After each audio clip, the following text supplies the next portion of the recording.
అండి, ఈరోజు నేను కుక్కర్లో ఈజీగా ఆలూ రైస్ చేసుకోవడం ఎలాగో చూపిస్తున్నాను.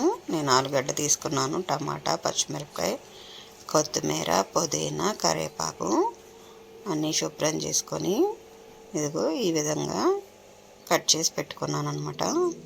ఒక గ్లాస్ బాస్మతి రైస్ తీసుకున్నాను. ముందుగా రైస్ కడుక్కొని నేను కుక్కర్లో 1-1.5 వాటర్ పోసి పెట్టేశానండి.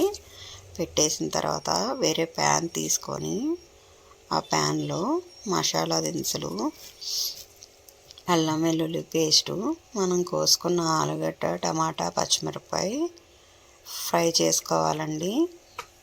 ఫ్రై చేసుకొని కొంచెం ఉప్పు, కారం, కొంచెం పసుపు వేసుకొని బాగా వేయించుకోవాలి. వేయించుకున్న తర్వాత మనం కుక్కర్లో రైస్ పెడతాం కదండి. రైస్ పెట్టేటప్పుడు అందులో కొంచెం నేను నెయ్యి వేసాను. ఎందుకంటే బియ్యం ఒకదానికొకటి అంటుకోకుండా పొడి పొడిలాడుతా నీట్గా వస్తుంది. అలాగే ఫ్లేవర్ కోసం కొంచెం పుదీనా, 2 ఇలాచీలు, యాలకులు కూడా వేసానండి. నేనైతే రైస్ కుక్కర్ స్విచ్ పెట్టేశాను.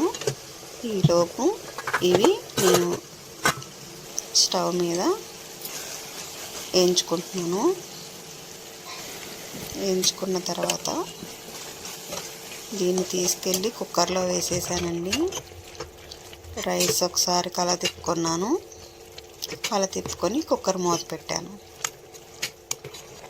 ఒక 5-10 నిమిషాల లోపు చాలా నీట్గా, చాలా రుచిగా కుక్కర్లో ఈజీగా ఆలూ రైస్ తయారైపోయింది. టేస్ట్ అయితే మాత్రం నెక్స్ట్ లెవెల్లో ఉంది. మీరు కూడా ట్రై చేసుకోండి.